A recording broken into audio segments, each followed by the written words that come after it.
Welcome to This Just In, the show bringing you the latest advancements in healthcare, strategy, innovation, and public policy. And now, for the fastest voice in healthcare, here's your host, Justin Barnes. Hello, everyone, and welcome to the special edition of This Just In Radio. I'm your host, Justin Barnes. Today we're broadcasting live from HIMSS26 in sunny Las Vegas. Very excited to be here, and it's already been an action-packed 36 hours since I landed. This is actually my 12th year in a row broadcasting live from the HIMSS annual conference, and I am more excited than ever. Love this lineup. I'll get to it here in a moment as well. This is actually my 26th HIMSS annual conference, and I cannot imagine missing any of these at this juncture. Hal Wolf and the entire HIMSS team have been extremely supportive, and I'm so grateful. As most of my listeners know, HIMSS is a very special organization overall. And I want to take a moment, a quick note about this annual conference and the HIMSS Society in general. It can be everything that you want it to be. And I say that from the perspective that you'll absolutely get out of HIMSS what you put into it. This goes for relationships in general in life. But whatever you put in, you'll absolutely get out. And that's what I love about HIMSS and what it affords me. And I actually achieved my annual business goals early in the year because of HIMSS annual conference. This specific forum brings together tens of thousands of industry leaders and affords everyone that truly puts the effort in to achieve their goals. It is an 8-week frenzy for me and my team, but we'll host 3 live radio shows, host 3 large dinner events, co-host 4 receptions, and take in a very fun evening at the Sphere on Thursday. And even at this point in my career, and as you know, Roberta, I'm still hustling. It's a lot of personal work and outreach to bring together 300 plus people over 4 days, but absolutely worth it.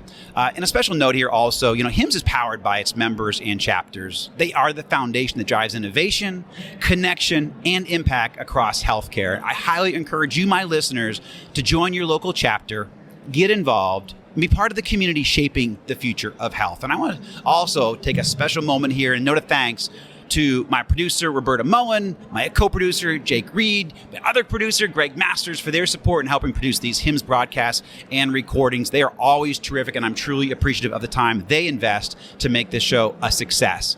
For this specific broadcast series, though, I have a fantastic lineup of CEOs, CIOs, care providers, innovators, policy leaders, and visionaries. Here's a glimpse. Hal Wolf, President and CEO of HIMSS, Anish Chopra, we all know Anish, Rasu Shrestha from Advocate, Marianne Yeager, CEO of Sequoia Project, Dr. Erica Kim from ARPA, Simon Philip Roast from GE, Nelson Gomes from Medicus IT, Charles Barkey from West Virginia Medicine Hospitals, Richard Atkins, CEO of Greenway Health, Matthew Unangst from AMD, Leah Gabbert from Nutanix, and John Henderson from Rady Children's Health. And I have a couple other special guests joining here that will be broadcasting later. But as many of you know, you've been listening to the show for years.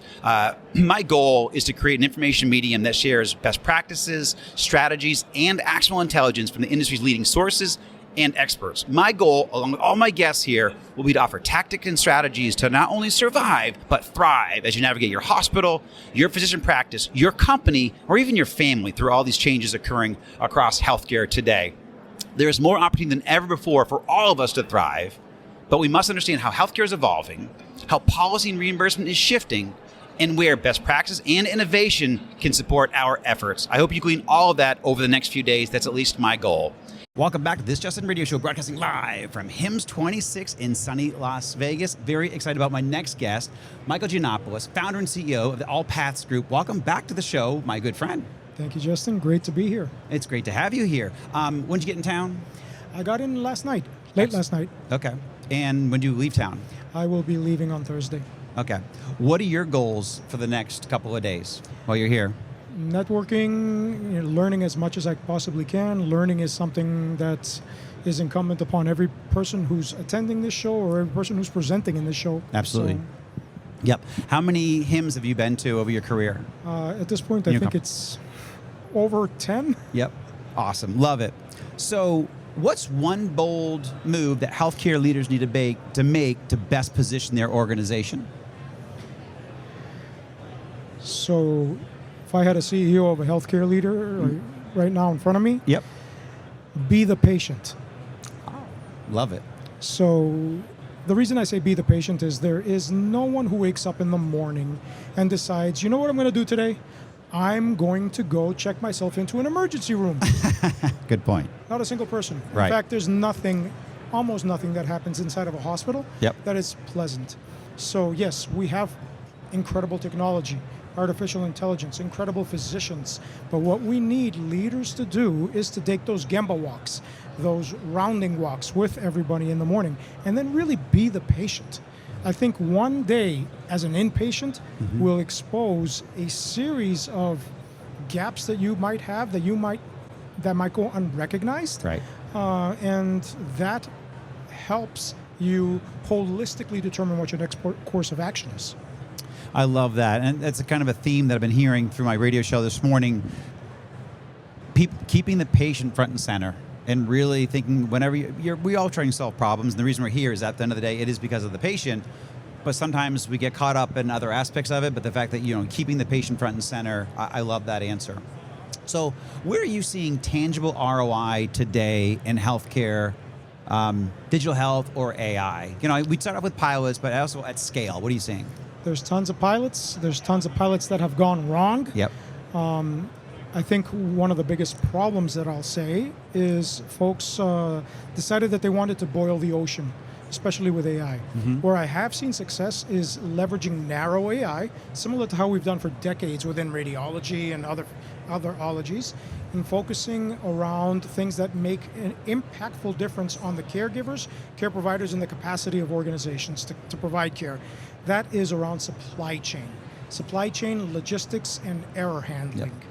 So I've seen examples of artificial intelligence being used within the context of supply chain, optimizations within supply chain, and that has ripple effects across an organization that impact care, impact burnout, impact every aspect that touches a healthcare organization.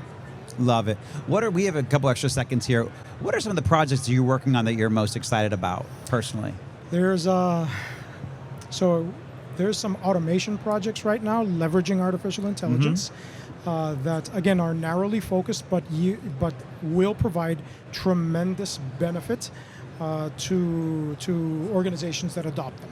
So I'm working with a lot of the leadership organizations within the conference here, and some of the AI organizations within the conference here to build that narrow focus that has maximum impact. And we already have go-to-market strategies for many of these things. We have proof of concepts, we have pilot engagements, and we're really looking forward to that. I'm a big believer in small changes that yield huge results. Yeah. Love it. People can all implement those types of things anyhow. So I love that. Absolutely. Great point. It has to be available immediately. The ROI can't be 2 years. Right. It has to be 3 months, 6 months. Yeah. That's what makes it happen. Love that. My next question, how do we keep healthcare human in an AI world? So agents are everywhere, okay? And everybody espouses the idea of agent-to-agent communication. I think there's a miscalculation here. And that miscalculation is, if your agent is talking to my agent, okay, then you and I are fundamentally disconnected. Right. Okay, there's an abstraction layer behind that. What I think will happen as time goes on and as these things become better is that it will build a necessity for you and I to have that in-person discussion and that in-person connection. Because we can do it over Zoom or Teams or any of the other online platforms. We can do it agent to agent, but a 20-minute encounter face-to-face with someone, I think makes all the difference. So yes, we will continue to make progress. Agents will continue to be built and do a lot of things, and automation will continue. But the human aspect of it really comes down to, you, me, and again, the patient, what it is that we are trying to accomplish. I love that. Yeah, that's actually the resounding theme that I've had when I've asked that question of my previous 7 guests today. What's great is we're all focusing on the patient. You even brought it up now a couple of times, and certainly the critical aspect, and also the value that it delivers to the patient, and how to keep this front and center. Yeah. Before I ask the last question here, what do you hope to accomplish while you're here over the next couple of days specifically? Outside of the learning aspect that we spoke about earlier, there are certain measures of success that I have for individuals and organizations that I'm meeting with. Again, that I think dovetails into your previous question. These are individuals and organizations that I talk to on a daily basis, but I do not have the opportunity to meet with. There you go. So today and tomorrow, I am meeting with these people. Right. That kind of solidifies a relationship. That solidifies trust. Yep. Yeah, and the reason I like to ask that question and attack it from a couple of different ways, because I'm encouraging people to get out there more. We kind of not hide behind our Zooms and our cameras and our phones and stuff like that, but these conferences are what they make it. You kind of heard probably off air a little bit when I was talking to Hal earlier. These conferences are what we make it. And being here and going to the other ones out there, it's really important to get out of behind your desk or get out of your house and get out there and go meet the people. And even Marianne Yeager from Sequoia Project, she brought this up also on air earlier this morning, and I absolutely agreed.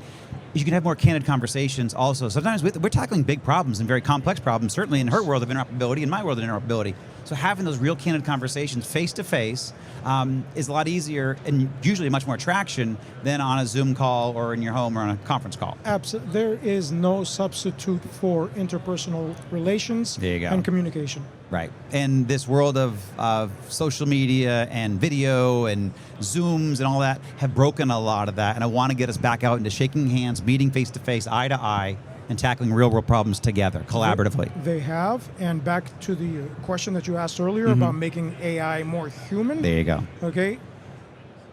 AI will force us to be more human. There you go. There is a point in time where if I can't speak to you, I will no longer have an engagement policy, an engagement mindset with you. Right. So one way or another, yes, the AIs can do our logistics if they want to in the background, but at some point or another, you and I have to have this conversation. Guys, so absolutely true. Last question. What must we get right in the next 3 years in healthcare and health IT? Trust. Excellent. Trust. Excellent. We can no longer have technology for the sake of technology. Right. Speeds and feeds are great. Advanced capabilities are awesome. This is what my firm does all day, every day. But what's most important is establishing, maintaining trust. Now that's through governance. That's through policy. It doesn't have to be, government policy. It could be just policy between organizations, policy within organizations. Right. And that is the most important thing to allow us to spring forward, to the next level. Because there's nothing more dangerous in my mindset than an EMR that's been opened up to an agent that is injecting poison data or synthetic data into an EMR code base. You're talking patient safety. Yes. And there can't be anything that interferes with that. So that trust component, again, ripple effects. Small drop in a giant pond, but it has ripple effects. Right. So I think the most important thing over the next 2 to 3 years is building that trust, maintaining that trust, and building upon that foundation. Absolutely, I agree. It's actually a theme that's coming up slowly, but it's also very important, is trust. And the last person that brought it up was Marianne Yeager, actually. But she does it from a data interoperability standpoint, and Sequoia Project, and the trusted exchanges, and the QHINs, and TEFCA, and all those kind of things. Because our data, we need to have trust in the data. You mentioned that as well, that we need to have trust in the information that we have. And as we all know, our AI and all these agents are only as good as the data that it's pulling and feeding from. So you've got to have trust in whether, at multiple levels in this chain. Correct. So in this closing minute or so, tell us about All Paths Group. Usually don't have time to dive in too deep, but we do right now. So tell us about your organization, because you were with Dell for a long time. So give it a couple minutes about your, 30 seconds about your background, and then, All Paths Group. Sure. So the All Paths Group is an organization that specializes in advisory, consulting, and strategy services for healthcare and life sciences and other industry verticals. We are made up of a series of subject matter experts and previous healthcare executives such as myself. And we help provide kind of a second pair of eyes to validate, help CTOs, CIOs, organizations of all types in their validation process. An unfiltered opinion. Right. It's one of the things that I'm known for is not being able to quiet down. So an unfiltered opinion, I think, whether you want to hear it or don't want to hear it, is something that might be beneficial to you. So that's kind of what we do, whether it's artificial intelligence, modernization of infrastructure, this issue over trust and data poisoning, absolutely, which ultimately is a network and security issue, governance, etc. Yep. So that's what we specialize in. Excellent. Well, we are absolutely going to have you back because I want to have we'll focus an episode just on controversial topics too. I think that'd be fun to do a show. I would love that. I know you would.